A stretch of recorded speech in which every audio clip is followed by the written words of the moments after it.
Chris, where's the next 10 years going to go for waterproofing, do you think? That's a very good question.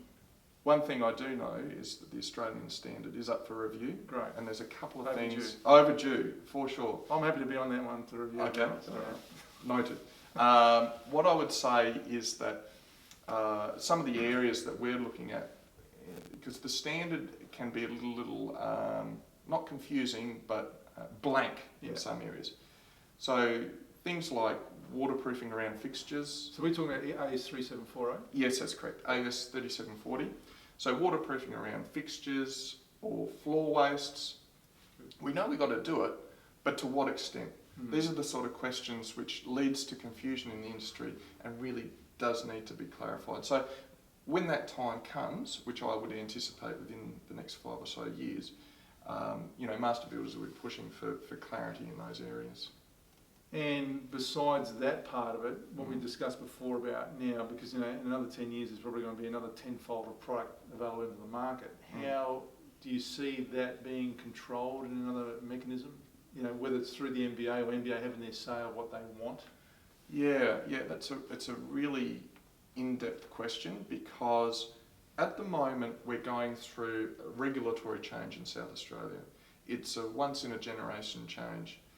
And how that actually looks, it'll all pan out probably in the next year. So we'll have a clearer picture as to what is needed by the people that do the work, what is needed by the designer, what is needed by the prime contractor.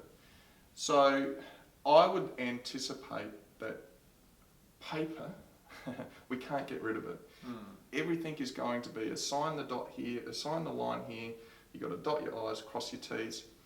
And what we were talking about earlier in terms of certifying the product, I think you'll find that there will be more and more products that come into the industry, and it's a really critical thing to make sure that they've gone through the right chain of verification.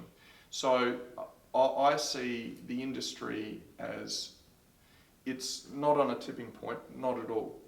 But this is where we have to sort of make a stand, and we've got to say, okay, this is acceptable. If this is new, these are the benchmarks that it has to meet. And they have to be clear, and the process has to be easy. Easy for people to understand, easy for the regulators to enforce. That's really needed nationally. I mean, I know you're coming from the South Australian perspective, but what I see around the national picture, that's required nationally. A couple of months ago, I was invited to a roundtable discussion in Melbourne, and it was really great. It was a great day. It was a full-on day, and Artemis had instigated it, and we did it at the Polytechnic campus. And what was good, we had major manufacturers around the table. So it was ourselves, Gripset, Mapei were there, SIG were there, Arctics were there. There was representation from contractors, key contractors in Melbourne, and also other training bodies that were there. And the discussion all about that was about Certificate 3 for the waterproofer as the minimum. And that was actually being reviewed further on, getting that right. Yeah, sure. And that's one thing that's not consistent around Australia as a requirement. Yeah. Where's the MBA's position on that? Like, as a national body, are we saying that all your practitioners that are on site should be at least Cert 3? That's not the answer to everything, but it's a start. Yeah. That's a tricky question. Licensing is different for different jurisdictions. So what's required here in South Australia is different to what is required in the eastern states. So in the eastern states, there are mandatory courses that you must undertake before you become licensed. Speaking about South Australia in particular, that's not the case. No. It's more of a situation where somebody just needs to prove their experience and then prove that they've got the knowledge in that area.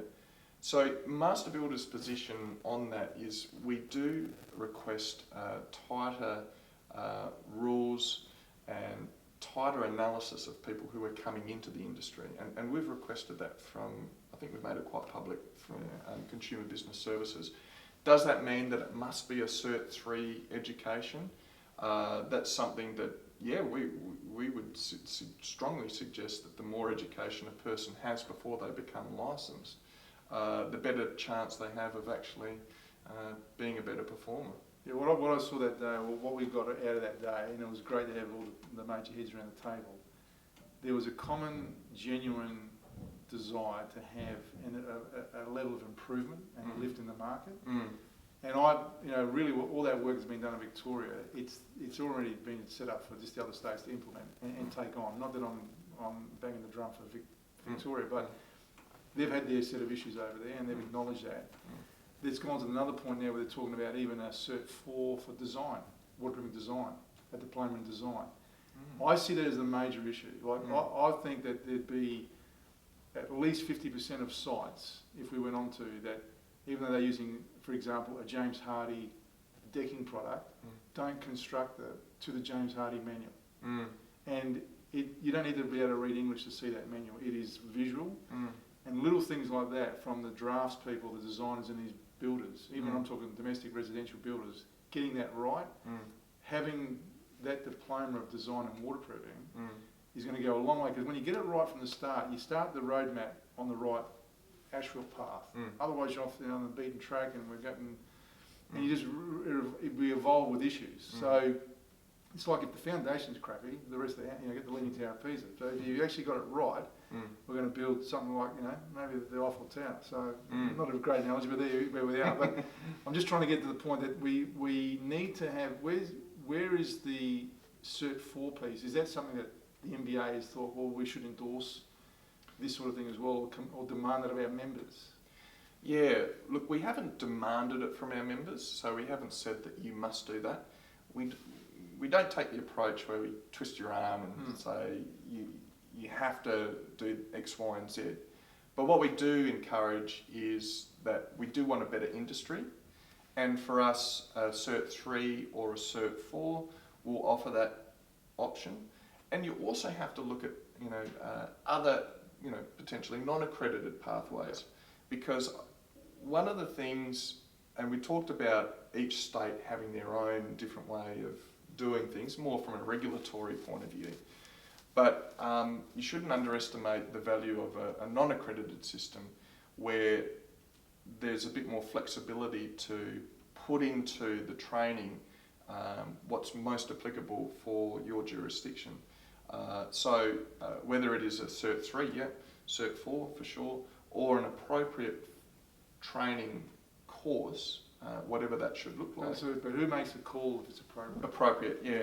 And that's where I come back to the CBS in terms of licensing. Okay. So it comes down to Consumer Business Services, of course, is local to South Australia. In terms of what training looks like, it does ultimately come onto their shoulders as to what that looks like.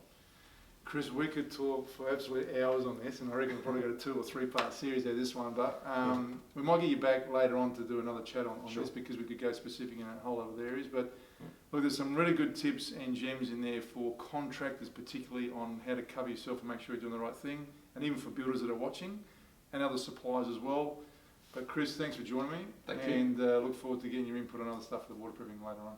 Thanks for inviting me. Thank you. Thanks, Phil.